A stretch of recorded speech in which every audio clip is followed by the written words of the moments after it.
ഇന്ന് നമുക്ക് കുറച്ച് പരൽമീൻ കിട്ടിയിട്ടുണ്ട്. ഇതാ ഇതുകൊണ്ടൊന്ന് പുളിയില ചുട്ടാലോ? എങ്ങനെ ഉണ്ടാക്കുന്ന നോക്കാം, വായോ. നമ്മളെ ഈ പരൽമീൻ കുറച്ചെടുത്തിട്ട് വെട്ടി കഴുകി വൃത്തിയാക്കി വെച്ചിട്ടുണ്ട് കേട്ടോ. അതിനകത്ത് നമ്മൾ പുളിയിലയ്ക്ക് വേണ്ടുന്നതെന്ന് പറഞ്ഞാൽ പുളിയുടെ തളിരില വേണം. അതുപോലെ തന്നെ ഒരു അരമുറി തേങ്ങയുടെ പകുതി, അത് മതി. കുറച്ച് മീനല്ലേ ഉള്ളൂ. കുറച്ച് മഞ്ഞൾപ്പൊടി, കുറച്ച് ചെറിയുള്ളി, കുറച്ച് നല്ല പോലെ കാന്താരി മുളക്. എന്നിട്ട് അത് നല്ലപോലെ അരച്ചെടുത്തിട്ട് കുറച്ച് വെളിച്ചെണ്ണയും ഉപ്പും ചേർത്ത് മീനുമായിട്ട് കുഴച്ച് ഇല പരത്തി ചുട്ടെടുക്കുക. എല്ലാവർക്കും അറിയാമായിരിക്കും. പക്ഷേ ഈ പരൽമീൻ കിട്ടിയപ്പോഴേ ഞാനൊന്ന് ചുട്ട് കാണിച്ചു തരുവാണേ. നമ്മൾ സാധാരണ ഉണ്ടാക്കുന്നത് നത്തല്, ചെറിയ മീനൊക്കെ വെച്ചിട്ടല്ലേ. അതിനെക്കാട്ടി ടേസ്റ്റ് ഈ പരൽമീൻ വെച്ചിട്ടാ. അപ്പം ഒന്ന് കിട്ടുവാണെങ്കിൽ ഒന്ന് ഉണ്ടാക്കി നോക്കണം കേട്ടോ. അപ്പൊ നമുക്ക് ഇതൊന്ന് നന്നായിട്ട് അരച്ചെടുത്തോണ്ട് വരാം. പുളിയുടെ തളിരിലയാണ് എടുത്തിരിക്കുന്നത്. അത് ഇങ്ങനെ നമ്മൾ അടത്തി എടുത്തിട്ടുണ്ട് കേട്ടോ. ബാക്കിയും കൂടെ നമ്മൾ തണ്ടേന്ന് ഒന്ന് അടത്തി എടുത്തിട്ട് വേണം അരച്ചെടുക്കാനേ.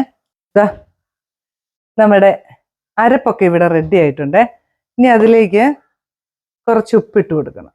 പാകത്തിന് ഉപ്പിടണേ. ഇനി ഈ മീനും കൂടെ അങ്ങോട്ട് ഇടണം. നന്നായിട്ട് കുഴയ്ക്കണം. ഇത്തിരി വെളിച്ചെണ്ണ ഒഴിക്കണേ.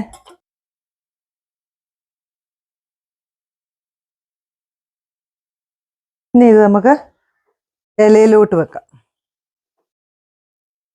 പരത്തി വെക്കണം കേട്ടോ. ഒരു അടയ്ക്കുള്ളതേ ഉള്ളേ. ഇത്തിരി മസാല വേണം കൂടുതലേ. എന്നുവെച്ചാൽ അത് കഴിക്കാൻ തന്നെ ഒരു ടേസ്റ്റാണ്. മീനിൻ്റെ കൂടെ പരത്തിയെടുത്ത് അങ്ങോട്ട് വെച്ചു. ഈ സമയത്ത് ഉപ്പും പുളിയും ഒക്കെ ഒന്ന് നോക്കണം കേട്ടോ. ഇനി നമ്മളൊരു പാൻ അടുപ്പ് വെച്ചു. ഇതാ പുളിയില പരത്തിയത് ഒരു പാനിലോട്ട് വെച്ചു.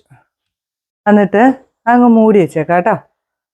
സാധാരണഗതിയിലേ നമ്മൾ ചെയ്യുന്നത് മൺചട്ടിയിലാണ് നമ്മൾ ചുട്ടെടുക്കുക. പക്ഷെ ഇപ്പം ഇത് മതി, നോൺ സ്റ്റിക്കിൻ്റെ പാനിൽ നമുക്ക് ചുട്ടെടുക്കാം, കുഴപ്പമൊന്നുമില്ല. നമ്മുടെ പുളിയില മീൻ എന്തായെന്ന് നോക്കട്ടെ. കണ്ടോ, ഇനിയും ഒരു സൈഡ് ഇനി തിരിച്ചു മറിച്ച് വിടണം കേട്ടോ. ആയിട്ടില്ല. ഇനി ഇതൊന്ന് തിരിച്ചിടാം. ഇതിലോട്ട് വെച്ചിട്ട് ഇതാ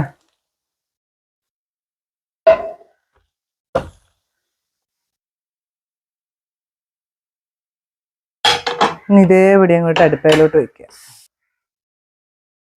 ഇതാ നമ്മുടെ പുളിയിലൊക്കെ റെഡി ആയിട്ടുണ്ട് കേട്ടോ. സ്റ്റവൊക്കെ അങ്ങ് ഓഫ് ചെയ്തു. നമുക്കൊരു പ്ലേറ്റിലേക്ക് മാറ്റാം.